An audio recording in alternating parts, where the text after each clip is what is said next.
この周りをぐるぐる走るときにどれぐらい走るかできてましたよね。できてます。あれどれぐらい走れたんでしたっけ。140、50キロ。140、50キロ。はい。There's a new EV on the block, and it's not some sleek Tesla or wild concept from Germany.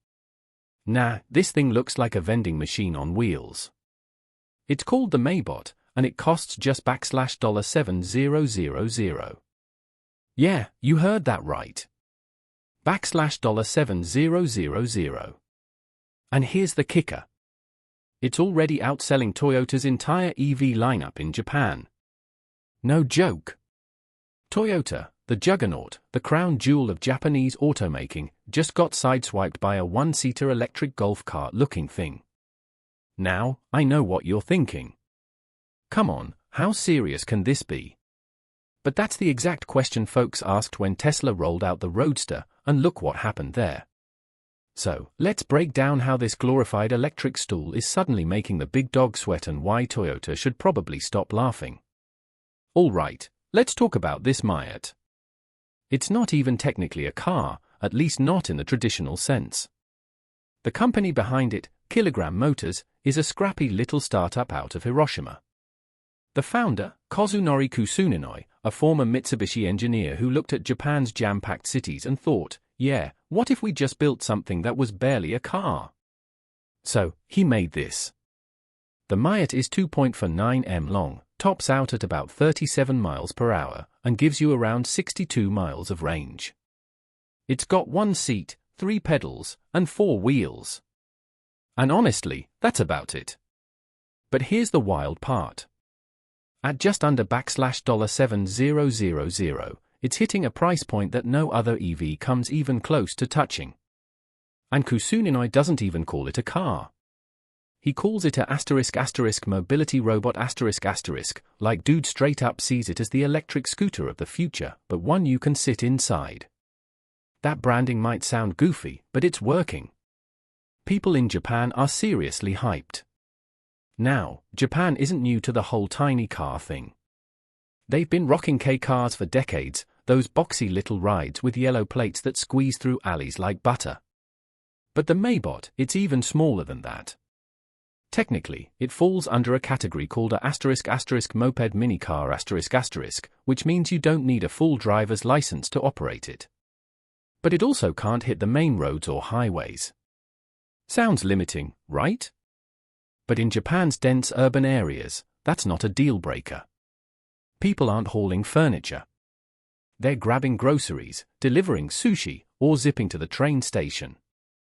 For older folks or last-mile delivery services, the Maybot is actually a perfect fit. Especially when you consider it costs a third of what something like the Nissan Sakura runs for.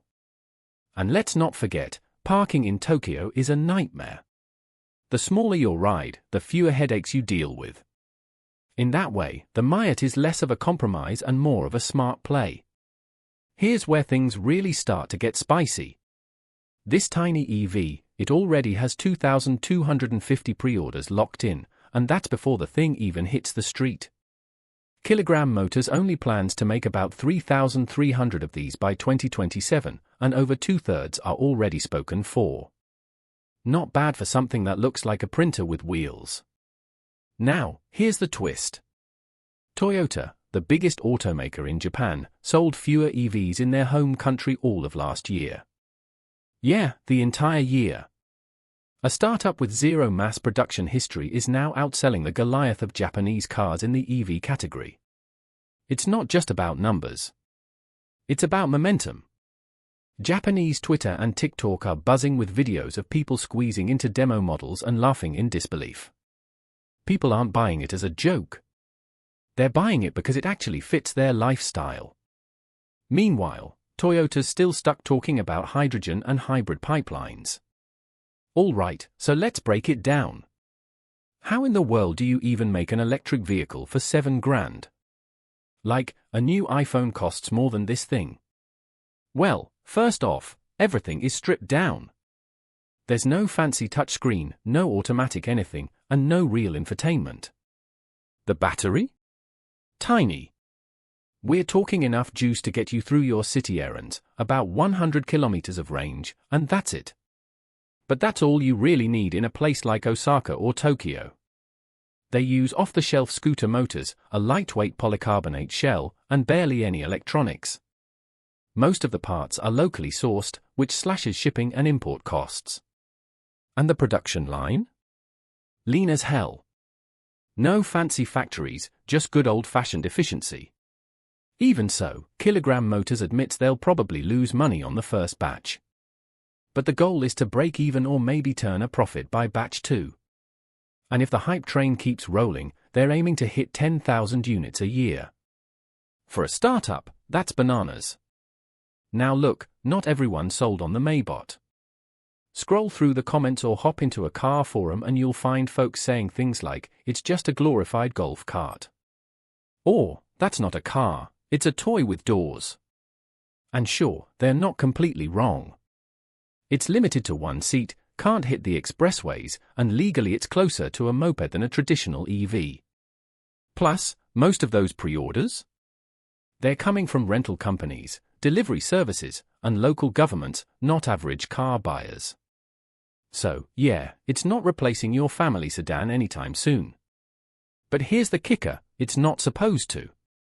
The Maybot isn't trying to be your everything vehicle. It's trying to solve a very specific problem: cheap, local, zero-emission transport in places where big cars make no sense. And in that lane, it's killing it. So, here's where it gets awkward for Toyota.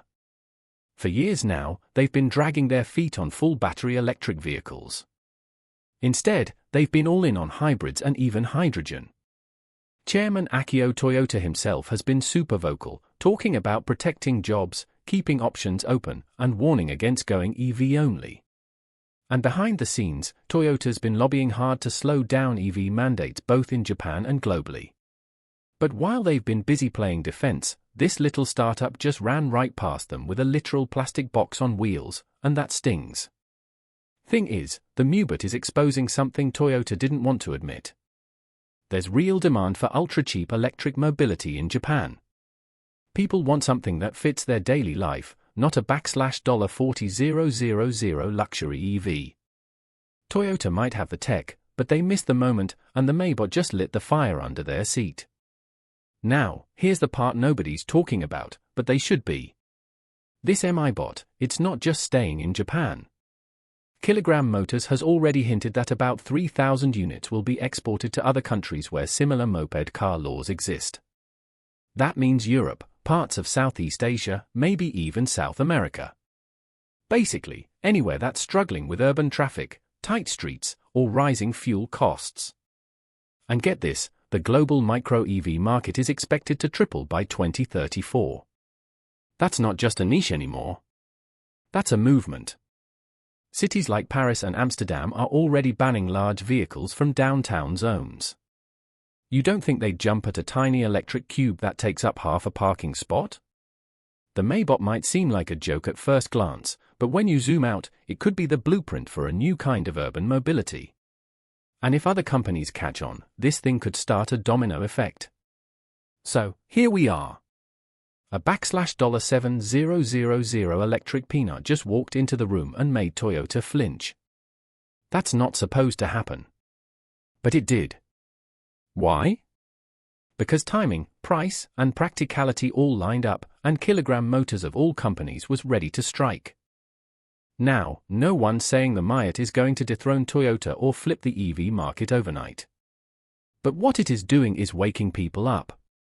It's proving that you don't need 300 miles of range or a giant tablet on your dash to make an impact. Sometimes all you need is something that just works, and doesn't cost your life savings. The first Maybots are set to roll out in 2026. And if the rest of the world's watching, Toyota's clock might already be ticking. So now I gotta ask, would you trade your big SUV for something this tiny if it meant no gas bills, no traffic headaches, and parking wherever you want? Let me know in the comments, because this might just be the start of something massive. Make sure to like and subscribe.